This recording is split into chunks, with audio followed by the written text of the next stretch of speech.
Oração antes da aula. E aí, gente, tudo bem? Vamos continuar nosso momento de oração antes da aula.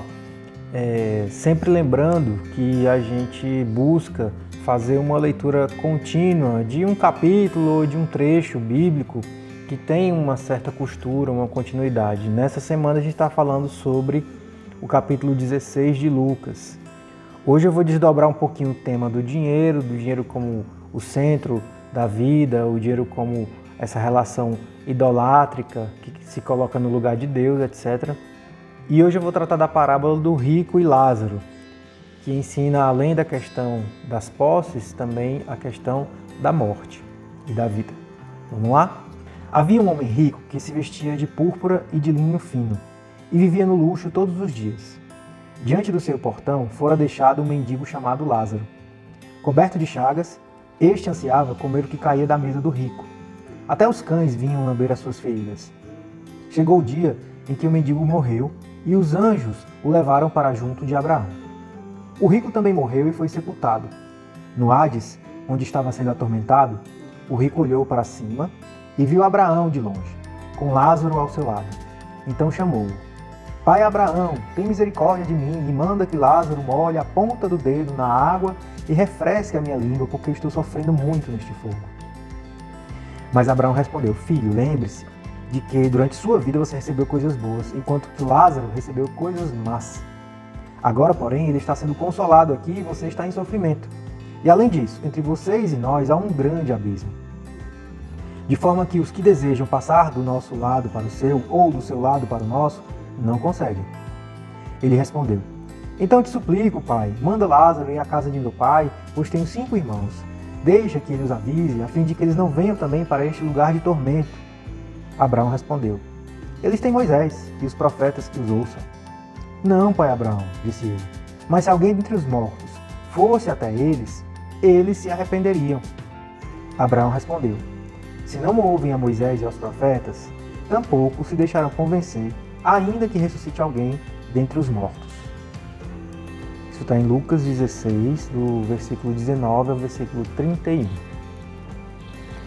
Veja, a maneira correta de interpretar as parábolas de Jesus é buscar o ensino fundamental, sem necessariamente atribuir um significado para cada detalhe da narrativa.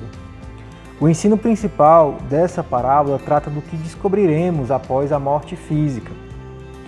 E Jesus está ensinando basicamente 2 coisas. Jesus está ensinando, primeiro, a morte física não é o fim da existência, pois a identidade humana ela é preservada. Abraão, Lázaro e o homem rico estão conscientes de quem são e da vida que viveram. Você já parou para pensar nisso? A sua identidade, que não é fixa, que está em construção e continuará ao longo de toda a sua vida, ela é preservada depois da morte física. Essa é uma teologia que o cristianismo nos apresenta. A segunda, a da ressurreição. Gênesis registra que Deus criou o homem do pó da terra, soprou nele o fôlego da vida e ele se tornou uma alma vivente. O ser humano é uma unidade de 2 partes, corpo e espírito. Quando morremos fisicamente, o corpo vai à terra e o espírito volta a Deus, que o deu.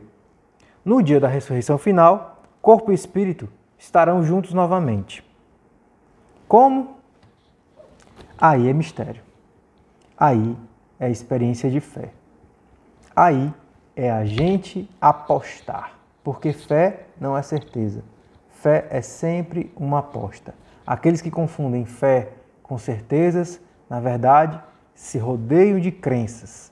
Crenças, convicções que muitas vezes muito mais atrapalham do que ajudam a gente a caminhar nessa travessia da vida. Essa narrativa também nos ajuda a perceber o valor que realmente tem a gente colocar as nossas posses, as nossas riquezas no centro da vida. De nada adiantam. Quando a gente morre, a gente não leva nada. Então, que a gente saiba colocar as coisas nos seus devidos lugares. E que a gente viva a nossa vida de forma plena, sem colocar o dinheiro no centro. Amém. Em nome do Pai, do Filho e do Espírito Santo. Oração antes da aula.